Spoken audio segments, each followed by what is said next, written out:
Joining us now with more is ABC legal expert Channa Lloyd. Channa, I know you've been analyzing this from inception, so now we're here, finally. Yes. And we're awaiting the judge's decision, and he is weighing two different types of sentences and two complete extremes. 14 months, according to the defense, prosecutors wanting more than 11 years. What are the factors right now that the judge is likely going to be weighing? So the judge is looking at the crimes, he's looking at the possible rehabilitation, whether or not he was contrite, and how far wide, how much of a factor was he in the crime. So that's what the judge is looking at. We have to remember that the prosecution is always going to suit the guidelines the way they want them to be seen. So it's always going to be on the higher end, and the defense is going to do the opposite. Yeah. The truth is that the most neutral party is the PSR, which is our sentencing report, which came down. We don't get access to that, but we know that they recommended somewhere between 5 and 6 years. So that's technically supposed to be the neutral party. Somewhere in the middle. Exactly. Somewhere exactly. in the middle. We appreciate you having here because you're bringing us just wonderful insight. Tell us about this video that came out. Combs' defense team, we know he's going to be speaking in front of the court at some point, but his team put out a video, about a 15-minute video, highlighting some of the things he's done in the community, time with his family.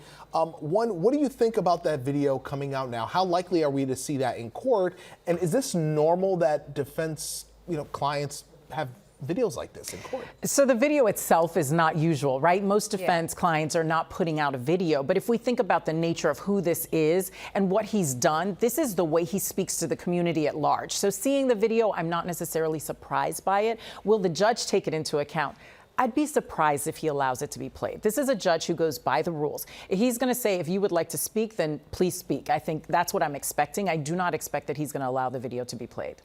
That's interesting, though. Of other things that they'll consider, the prosecution actually wants them to consider evidence from the acquitted charges. Now, this would include testimony about violence. Now, the defense is saying that that's unconstitutional, but I feel like a judge has a lot of leeway in sentencing and can consider a lot of things. So is that something, and what other things can they consider? Well, I'll tell you, this is a very big part of this, and this is what you see the defense and the prosecution arguing about, because it's this idea that, so constitutionally, when you've been acquitted of a charge, it should not be considered, anything that's tied to that charge. However, there is a very narrow exception that says that if the acts speak to the crime that you were convicted of, the judge can consider it. So what is the overlap, right? The transportation, what prosecution is alleging is that the transportation was done due to threat and fear. So they should add that enhancement, which is interesting because the sentencing memo, they did consider that enhancement. The judge does not have to, though. He can say that these are completely separate crimes,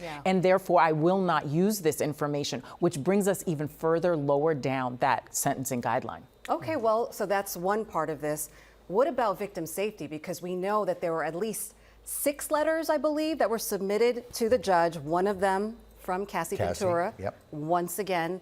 How much is he going to weigh that? So typically judges really listen to families and victims, right? Because they're concerned about what's going to happen. Is he a threat for people at large once he's out? So that is going to weigh very heavily into the sentence. Now, here's the interesting thing. What we have to remember is that some of what they are talking about is a part of the acquitted crimes. So how the judge weighs that, he's going to have to really strike a balance in saying, I'm not necessarily adding onto your sentence for the charges you were acquitted of. However, I still see where within the transportation of prostitution, he can say, I still see fear. And that's what he's going to go up with. Wasn't that something they considered, though, even holding him until October for the sentencing? Before, his lawyers were like, okay, well, since you dropped these most serious charges, let's get him free now. But it was something he considered was the victim safety. Yes, Cassie. And the video. And so it's going to play a part. Absolutely. We know that Judge Submaranian has talked about it. It is why he's holding him. So I think if you're reading the tea leaves, as we would say, looking at that, looking at the things he's requested, I think he's looking very seriously at that. And